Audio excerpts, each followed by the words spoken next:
রাজ্যে এতদিন শাসকের আইন চলছিল। বিভিন্ন ডিগ্রির চোর, ছোট চোর, বড় চোর, তারা একের পর এক ধরা পড়ছে।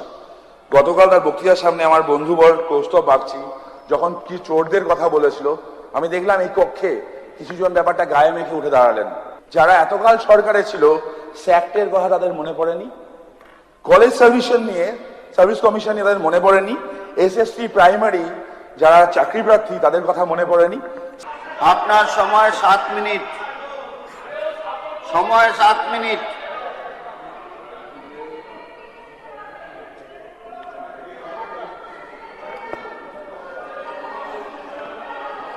নমস্কার। প্রথমেই মাননীয় অধ্যক্ষ মহাশয়কে অনেক ধন্যবাদ আমাকে বাজেটের পক্ষে বলার সুযোগ দেওয়ার জন্য। 2026 এবং 27-এর বাজেট এক ঐতিহাসিক বাজেট। 15 বছর পর রাজ্য এমন একটা বাজেট দেখলো যেটা অন্ততপক্ষে ট্রেডমিলে তৈরি হয়নি। ট্রেডমিলের বাজেট এটা নয়, এটা মানুষের বাজেট, মানুষের স্বার্থের বাজেট, মানুষের কথা ভেবে এই বাজেট। এই বাজেট নিয়ে বলার আগে আমার মনে হয় বলা উচিত তাদের সম্পর্কে যাদের জন্য আজকে আমরা এখানে। পশ্চিমবঙ্গের সরকার এমনি এমনি পরিবর্তন হয়নি। পরিবর্তনের পিছনে আছে আমাদের অসংখ্য কার্যকর্তার আত্মত্যাগ, আত্মবলিদান। 350 জনের ওপর কার্যকর্তা খুন হয়ে যাওয়া, তাদের বাড়ি ঘর ছাড়া হওয়া। যারা সামনের সারিতে লড়াই করেছে তারা যেমন ছিল, একই সাথে সোশ্যাল মিডিয়াতে অনেকজন ছিল যারা হয়তো কোনো পদে ছিল না, কোনো দায়িত্ব ছিল না, তারা লড়াইটা করেছে। তাদেরকে এই কক্ষ থেকে আমার প্রণাম। এই বাজেট কোনো শুধুমাত্র খরচের খাতা নয়, এটা সোনার বাংলা গড়ার রোডম্যাপ।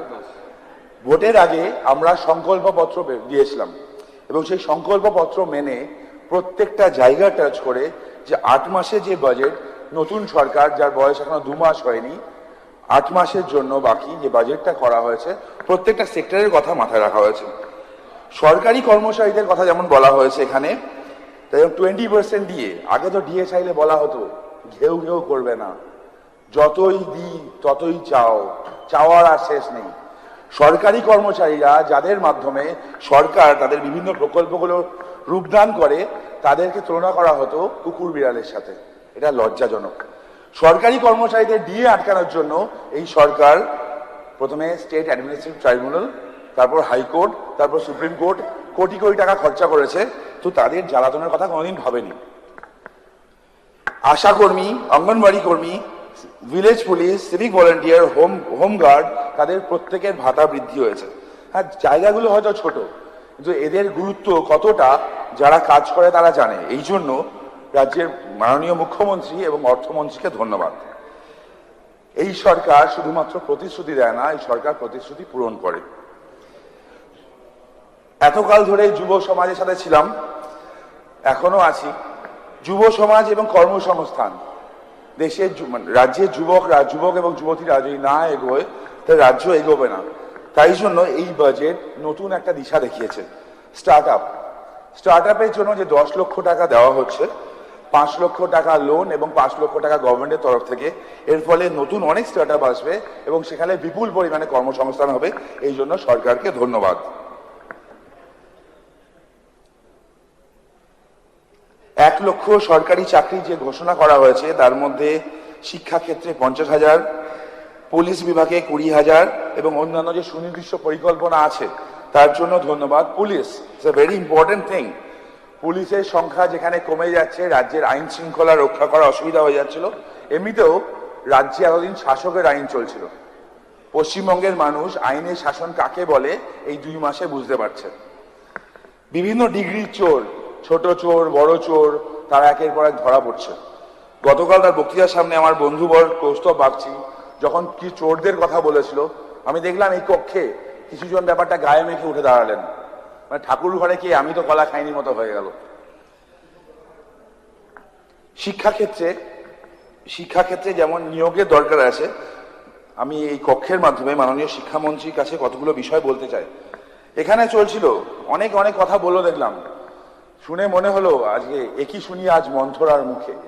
যারা এতকাল সরকারে ছিল, স্যাক্টের কথা তাদের মনে পড়েনি, কলেজ সার্ভিস কমিশন তাদের মনে পড়েনি, এসএসসি প্রাইমারি যারা চাকরি প্রার্থী তাদের কথা মনে পড়েনি, স্যাক্ট স্যাক্ট ইজ এ ইম্পর্টেন্ট থিং, কিন্তু স্যাক্টে কিভাবে নিয়োগ হয়েছিল? যারা যোগ্য তারা কিছু জন তো নিয়োগ পেয়েছিল, বাদ বাকি কোনো নেতার ছেলে, কোনো নেতার ভাইপো, কোন নেতার পরিচিতি, আত্মসহায়ক, এদেরকে চাকরি দেওয়া হতো স্যাক্টে। হ্যাঁ, স্যাক্ট নিয়ে ভাবা উচিত, স্যাক্টের বেতন বৃদ্ধি নিয়েও ভাবা উচিত। সাথে এই স্যাক্টে কারা কারা চাকরি পেয়েছে, কিভাবে চাকরি পেয়েছে সেটা খতিয়ে দেখা আরো আগে প্রয়োজন। কলেজ সার্ভিস কমিশন, শিক্ষা অত্যন্ত প্রয়োজনীয়। কলেজ সার্ভিস কমিশনের দায়িত্বাধীন যিনি ছিলেন তিনি কলেজ সার্ভিস কমিশনের নামে একটা নিজস্ব জায়গা চালিয়েছেন।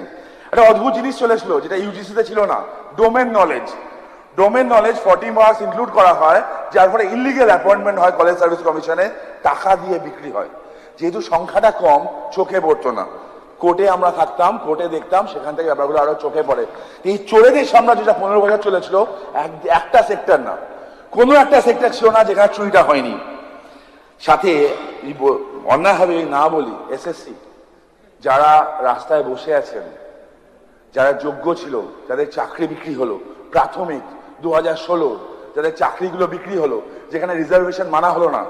এই সরকার যেমন পরিষ্কার বলে চাকরি বিক্রি নয়, মেধার ভিত্তিতে, এটাই নতুন বাংলার অঙ্গীকার। মাননীয় মুখ্যমন্ত্রী শুভেন্দু অধিকারী মহাশয়কে অসংখ্য ধন্যবাদ মেধাকে প্রায়োরিটি দেওয়ার জন্য এবং ভাইবার নাম্বার কমিয়ে দেওয়ার জন্য, কারণ ওটা ওই খুঁড়োর জাতাকলের মতো একটা এমন একটা জায়গা যেখানে এক্সট্রা নাম্বার দেওয়া হতো।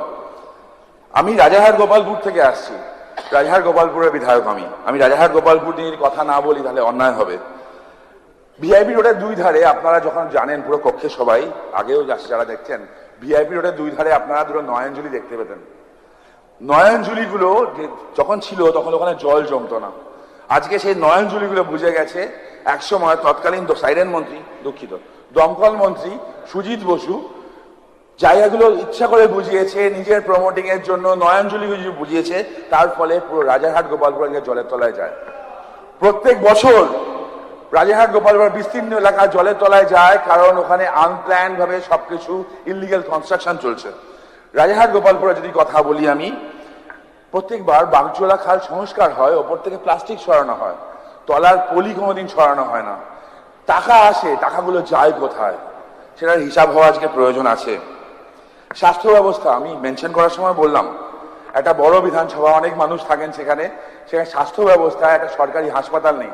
একটা বিল্ডিং হয়েছিল, প্রচুর টাকা খরচা করে, সেখানে আজ পর্যন্ত কিছু শুরু হওয়া সম্ভব হলো না। শিক্ষা, একটা বিধানসভা, অনেক জায়গা পড়ে আছে। রাজারহাট গোপালপুরে সরকারি জায়গা অনেক আছে। আপনার সময় পার হয়ে গেছে, জাস্ট কিছু সেকেন্ড নেবো আমি, কিছু সেকেন্ড। আপনার টাইম কিন্তু পরের থেকে কাটা হবে, পরে আপনার মাননীয় অধ্যক্ষ মহাশয়, জাস্ট কিছু সেকেন্ড নেবো আমি, যেহেতু আমি একজন আইনজীবী, আইনমন্ত্রী উপস্থিত আছেন। আমি সবই বুঝলাম, আপনার পরের নাম্বার থেকে কাটাবে। আমি কিছু সেকেন্ড নেবো জাস্ট। আমি এখানে আইনমন্ত্রী উপস্থিত আছেন। পশ্চিমবঙ্গে যারা তারিখ পে তারিখ যেটা চলে, সেই তারিখ পে তারিখ বন্ধ করার জন্য বিচার ব্যবস্থারও কিছু পরিবর্তন প্রয়োজন, টেকনিক্যাল সাপোর্ট প্রয়োজন এবং সেখানে স্পিড আপ করা প্রয়োজন। যে কোর্টগুলো ভ্যাকেন্সি আছে সেখানে রেগুলার এমপ্লয়মেন্ট প্রয়োজন, নাহলে একই অবস্থা দাঁড়াবে। আর লাস্টে একটা কথাই বলবো, আগের দিন এখানে বলার সময় একজন দেখলাম খুব গর্ব করে কিছু লাইন বললেন, রাহাত ইন্দোরি সাহেবের একটা লাইন কোট করলেন, जो आज साहेब मसनद है कल नहीं रहेंगे, जो आज साहेब मसनद है वो कल नहीं रहेंगे, किराएदार है মালকিন, কিরায়েদার হে, জাতি মাকান থোড়ি হে। ওটাই বলতে চাই, 15 বছর যারা রাজ্যটাকে বাবার সম্পত্তি মনে করেছিল, মানুষের অধিকার লুট করেছিল, তারা আজকে অনেক কথা বলছে। আজকে এই সরকার মানুষের অধিকারের কথা বলছে। প্রত্যেকটা সেক্টর, আমরা অন্তর্দয়ার কথা বলি, অর্থাৎ অন্তর্দয়া লাইনের শেষে দাঁড়িয়ে থাকা ব্যক্তিটার উদয়ের কথা, আজকে প্রত্যেকটা সেক্টরের কথা বলা হচ্ছে, হকারদের কথা ভাবা হচ্ছে। আপনি 3 মিনিট এক্সট্রা নিয়েছেন, এই 3 মিনিট কিন্তু পরের আমি কোনো বক্তা থেকে কাটবো, প্লিজ।